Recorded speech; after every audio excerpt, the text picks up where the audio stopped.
Welcome to the Women's Network. I'm Elke and I am your host. We have a wonderful show for you today. Unfortunately, though, it's not your most entertaining subject, but on the other hand, it's very, very important and it's very informative, and I think it affects all of us, men, women, and children. So if you're not settled yet, please do so and get yourself a pencil and a paper, and because you might want to write a few numbers down, write things down. So get yourself settled and join us to a terrific show. Our subject today is that of AIDS, and not just AIDS, but women and AIDS. And this is why it's so important, because women don't really come forward a lot of times. And we want to discuss that today. And I have some wonderful guests, two great guests. Let me introduce you to my first guest, or one of my guests is Norma Guerra. She is with Women Alive.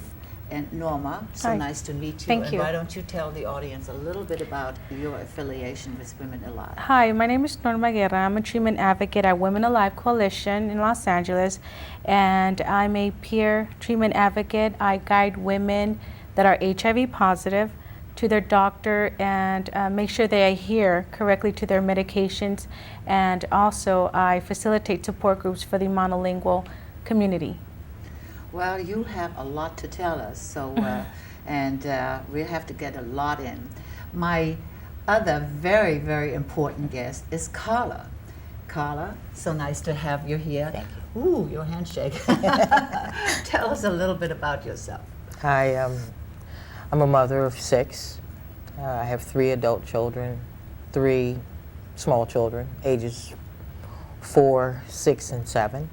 I have been infected since 1995.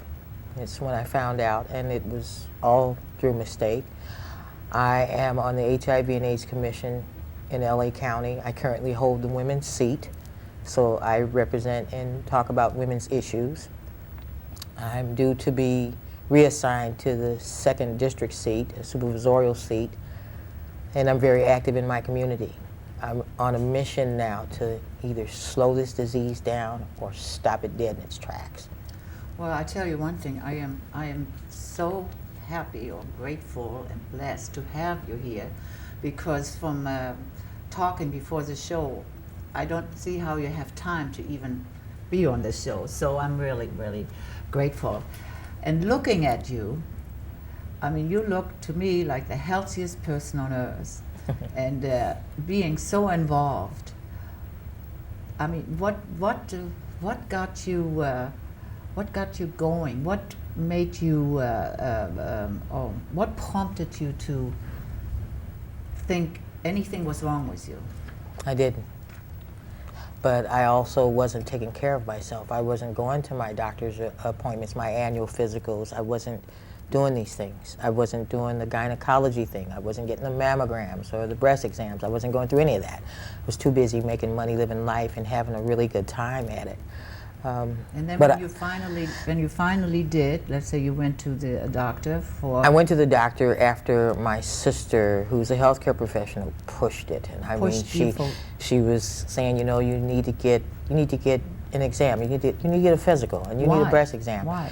Because in 7 months' time, I had lost my best friend, my but boyfriend. you didn't know you had AIDS. No, I didn't. Okay, I wasn't when sick. Your sister said, she was like, well, you need to go and just get a physical, you know. And basically because I was just tired, but I worked in real estate. I was an ops manager, so that job carried a lot of responsibility, and I spent a lot of hours at work. So I figured I was just tired from work. Mm-hmm. There was nothing else wrong with me. And that's what I want to mention. I looked real good, and I didn't have any symptoms. There was nothing. And she kept pushing it. For 3 years, she pushed it. For 3 years before I decided, okay, fine, let me just go do this.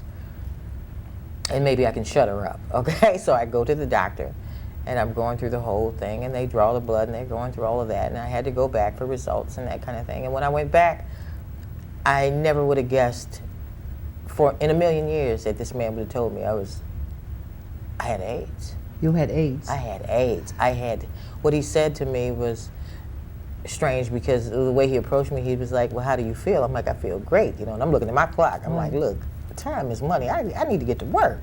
And it was one of those things like, well, you're not going to work today.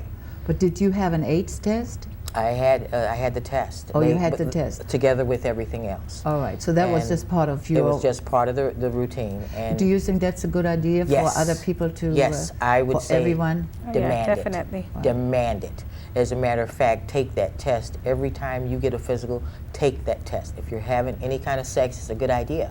Because it's not just AIDS. There's all kind of stuff out there that can basically destroy your living. Yeah. This took me to depression. I lost my job. I lost everything, literally everything. Okay, let's get to that part later. First of all, I think there's a big, not a miss, but it's very difficult to understand what is actually HIV versus AIDS. So Norma, maybe you can, because you have so much contact with so many people throughout the day, year, and week, and whatever, and people probably walk in and say, don't have AIDS. I have HIV. I have HIV. I don't have AIDS. But what is actually the breakdown there? People that are diagnosed with AIDS are people that their T cells are below 200. That automatically categorize you as an AIDS patient. If your T cells are over 200, you're HIV. So there's no really much of a difference. Some people say full-blown AIDS. There's no such thing as AIDS, really. And when you have AIDS, your viral load of the virus is absolutely very high. It's out of control. But when basically, when you hear people, they have HIV, they do have the AIDS virus, except it's not active. No, and it can still be corrected. No. They have the HIV virus, but it depends. It's scientifically speaking, it's your T cells. It's by a sample of blood that they draw from the patient, and they count their T cells per millimeter. And that's how doctors will categorize you as a HIV client, HIV patient, or AIDS patient. But really, it's below the 200 T cell count. Okay. But you could still even have 200 T cell count and still look healthy and normal, or not get sick either. I have heard people, men, walk around saying, "Oh well, I just have HIV."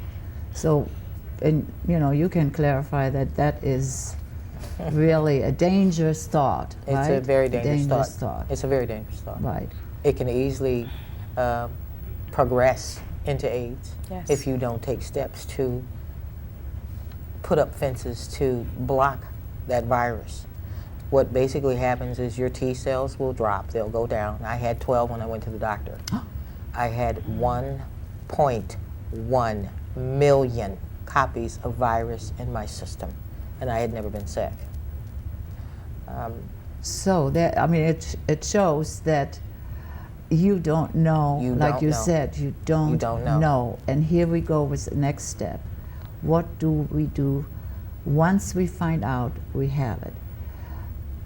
I know what you did, and then did you work together? Did you? No, I went to the doctor, basically because of my sister, and I was put on medication. I was going through a lot of emotional and mental issues because of it, and having lost everything and didn't know really what to do or how to do it. I was put into what they call a care program. Through a care program, you're put with different providers that provide different things for you. Women Alive just happens to be one that deals a lot with women's issues, and they can help you fly your plane, so to speak. They'll navigate you through the system because there's other things that come up. You're going to definitely need health care. You may need help with transportation. Let's, Norma, talk about Women Alive. What you provide, how you come, Okay, our agency provides services for HIV-positive women and their families. We provide support group, mental health support as well. We also teach our clients how to navigate the system for housing, for medical, for transportation. We kind of push them a little to give them that extra push so they can learn how to do everything on their own. And we have, of course, again, the support groups, which are wonderful. And every woman, every HIV positive woman, I believe, needs a support group to give them strength and empower them and let them know that there's other things out there, and their life does not end there, by them just recently being diagnosed, And Carla is one of our clients. She's a very good client of ours, and she pretty much is a pro. I can tell that. That's why I say I'm so glad you're here.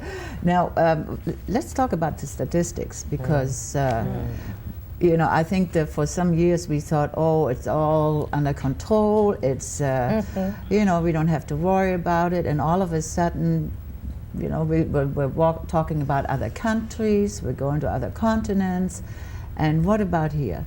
Oh, we have it here, very big. We're just not open about it. No one wants no one to know. Our statistics is 72% of women, African American women, are HIV/AIDS positive. My God, how many? 72%. That is unbelievable. And the numbers are growing. And the numbers are growing daily. It's not over. It's not over. And it's young women, young girls, from Meaning 13 young years girls, old. they're going to go out there and Well, they think they're They will be- immune. It's not going to happen to Exactly. me. I'm not risky. I'm not running around. I'm in church and I'm a good girl, and I had sex and it's no big deal. But I beg to differ. This is dangerous to all people, and especially women. And we have to be more alert and aware of where we are and what we're doing and who we are dealing with. That old, a cliche in the black community was, well, whatever he did before me, it's not my business. right. Well, guess right. what? It's your It business. is. It Because whatever he did yesterday will become your tomorrow. Exactly. And that's very difficult to swallow when you go to a doctor and he tells you you're HIV positive or you have AIDS. I have seen what this does in my community. I have seen what this does to a lot of women. And But see, it's one of those diseases, like, let's take alcoholism, gambling, or whatever. Unless that person will reach out, no one can reach them. How can we help these women to reach out? You've was the agency, and you've been there. So You have to understand also, okay, there's a lot of stigma in our Exactly. community, and especially for us women, there's a lot of stigma because most of us women are mothers, and we take our children to school. Some of us don't work, some of us do work, and we don't want our neighbor to know that, hey, I'm HIV positive. Why? Because they will think my children have it, or they could contract it. So there's a lot of stigma amongst us women, so we just prefer, some of us women, the women just prefer to just be quiet and do not disclose their status and be open and want everybody else to know. right, and the women are the caregivers. The women are there for the children. The women are you're really there for everything. behind Yeah. everybody, Right. everyone. So it's really a tough one for women. Yeah, I can see that. It is a tough one, but I think the biggest hurdle is that once you're very vocal and once you can get that barrier down, and it does take some doing. I haven't always been really vocal. You don't stop talking. My entire building knows I'm infected. I am educating their kids. I'm educating my neighbors. Well, it seems like it has the adverse effect. Once you start talking, and once you lay it on Share. the line, and you share in a way that people can understand, and show about yourself, I think people will take notice. But They the take tough notice. part is for you Talking. to come out, Right. and for them to come to you. But the Women Alive group's a good group because what you get is, instead of a wall, you get embraced. And I think that's important to people. I think that's what a lot of women It's also alone. are afraid of, that wall, that corporate feel, or that, that gonna it's look an at me. organization. What am I going to do with an organization? I need somebody to hug me. I need somebody to listen. I need somebody to help, right? This is like a girlfriend at work. Yeah. Our organization is more family oriented. We treat everyone that walks in there like family. We try to have all our clients know that we're there for them. And our clients are very supportive of our agency, and we don't treat them like something's wrong with them. We're there to listen, and we're there to help them out at any time. Well, you're not like, let's say, a doctor's office or something. Oh, I'm no. going in there, I'm scared. No. More or less, you're going there and say, oh, here's a place And I actually, can really open up. Our agency, it's a house. It's a house. It's a big house. It's a 3-bedroom house converted into an agency. That's And once you walk in there, it's a living room. You feel like you're Yeah. at home. Well, you're in a living room. Right. You're sitting in a living room with a bunch of people, and you may not know each other, and you may not have a whole lot in common, but that one thing. And it's You have that one thing we're in common. infected, and we're Exactly. dealing with all kind of issues. The wonderful thing about Women Alive is they meet you where you are, wherever you are. And some of us are dealing with it okay, others are still in depression and have other issues. Some have been displaced by their own families. There's a number, the gambit is huge. Exactly. But just like this disease is huge, we're 20 years into it and the infection rates have not gone down. They're increasing. So we are at a point now. We are out to the world with it, more or less. We've gone to agencies. We've contacted doctors, whatever. Our neighbors know. Is it time for us to stop living and say, well, we have AIDS, or is it time for us to now break the barrier and reconstruct our lives? It's time to break the barrier and continue on with your life and look forward, not backwards. I took a line out of the Shawshank Redemption, and it was an enlightenment period for me. And it was one phrase that I remember through, and it resonated: get busy living or get busy dying. Most of us don't want to die. We just think we do. But once you start living, it's a beautiful life. I wasn't involved in my community before HIV. I didn't go and speak to kids about anything. I didn't get involved in anything. Today, my life is volunteerism, all of it. I'm on the commission. Like I said, I work with LA Unified School District, talking to kids from middle school to high schools. I go to church groups. I do faith-based organizations. When the call comes, people know Carla's going. Well, let's talk about our support groups and hotlines, but I just want to tune in to our audience. For those of you who have joined us later, we're talking about women and AIDS, a very, very important issue, an issue you may want to take note of, and if maybe you are at risk, please listen to us, because I have 2 wonderful guests who can inform you as to what to do, how to go about it, and most of all, don't stop living. So let's listen to Carla and Norma more about the issue of women and AIDS. Norma, you are with Women Alive, an organization very much involved in helping women on various levels, and one of the levels is Women and AIDS. Right. Tell us a little bit about your program. Like, do you have hotlines, and how does your support work? Okay, we have Women Alive has a hotline, nationwide hotline. We get calls from Florida, from everywhere, Philadelphia, New York, Texas, everywhere, nationwide. And it's very helpful because we help women that are recently diagnosed and don't know what to do. Some women that we had calls from, they want to commit suicide, that right there, that moment. And we have other positive women there that answer the hotline and guide them through, tell them their story, when they were recently diagnosed, and, you know, put the women that are on the other end of the phone at ease, you know, feel more, you know, let them know that they're not going to die, that this is not like a death sentence anymore. Exactly, that's and there's it. medication out there, and you just, you know, we give them all this information. We also give them information about their community, where they can find help, support groups in their community, in their county and state. And the women call us pretty much like a week later too, you know, giving us thanks. We receive thank you notes from all over the United States. Women Alive also provides outreach. They do outreach as well as community outreach to educate the community. Very important. I was going to say, because, okay, so now you start to live. You learn all about the disease. and you Provide outreach.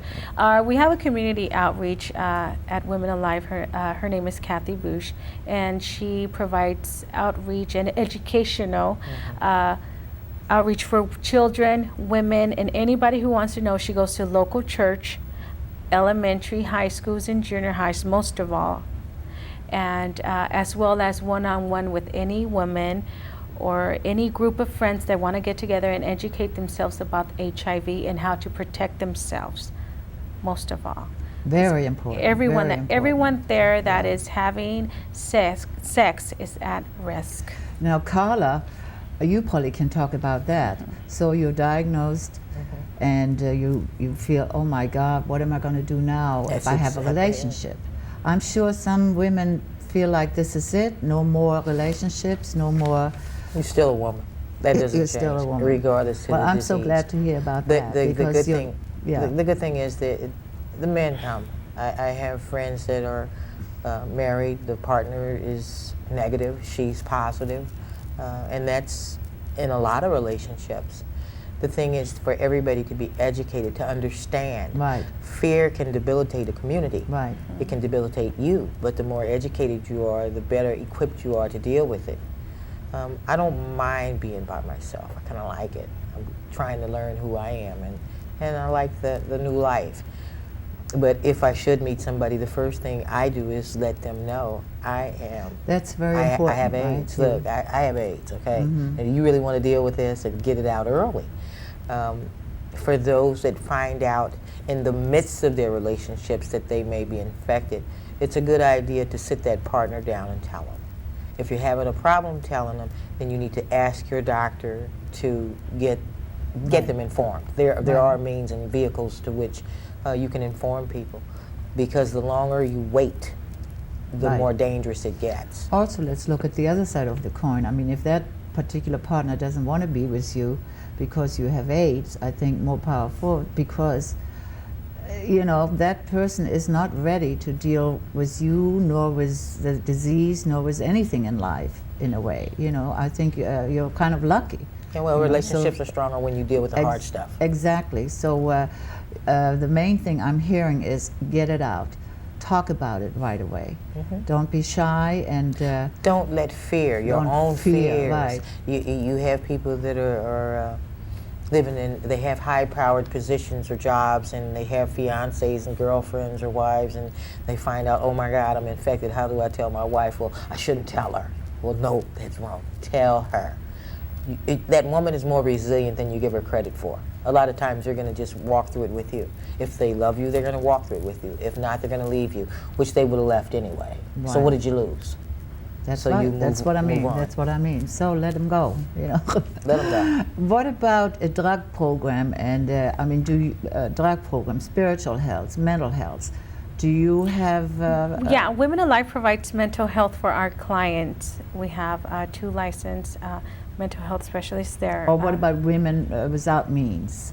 Like, there are women on Skid Row actually. We provide them AIDS? with housing. We also teach them how to navigate this system, as well as guide them to somewhere where they could stay and feel safe there. Also, when we give them those referrals, they also get other referrals from the same place if they are in need of a drug program or an assistance with permanent housing. Women Alive help all our clients navigate the system and get what they need.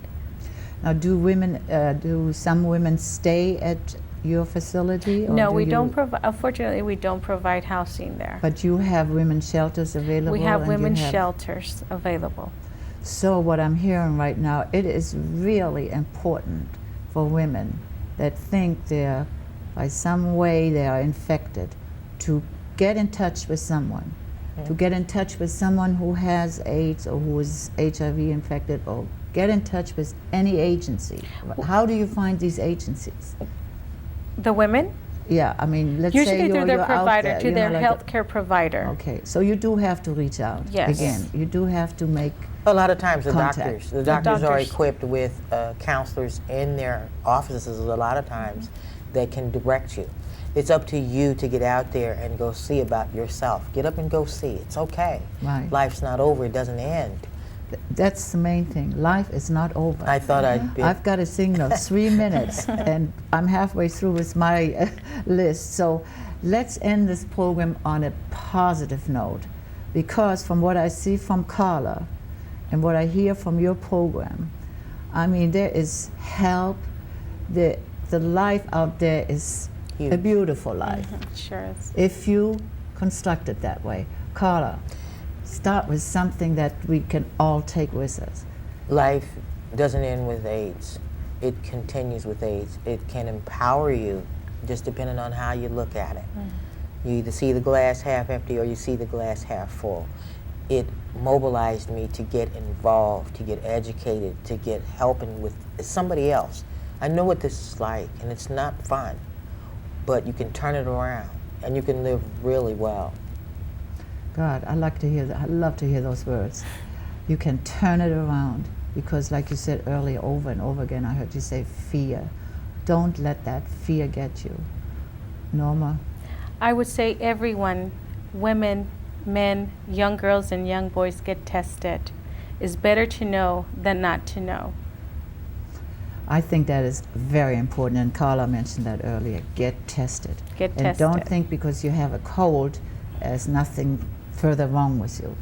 Well, I tell you, this was so informative and so educational to me, and I hope to our audience you felt the same way. And I would like to talk more, maybe have another show, and I know you're going around the country or the world pretty soon, educating people. More power to you. Carla, thank you so much Thank you. to come on the show and tell us about it and tell us your story. And Norma, Thank you for inviting so us. much for coming and letting us know talking about the opportunities that are available and help that's out there. Definitely. I mean, and I know there are other agencies around, and once, I guess like you, once you have one agency, you get in touch with several other agencies, or you link know, up. and you have your own life again. You know, I hate to say I'm smiling, but I am happy I'm smiling, because I met two great people who kind of gave me hope that there is a lot of living out there. Oh yeah. And again, thank you so much. Thank you to my audience, and please listen again, because we always have some great subjects, and if you want to be part of it, give us a call. If you want to know more about Women Alive and know about Carla, call us, because they can help you. They will tell you, okay? And until then, we'll see you. Bye-bye. And it really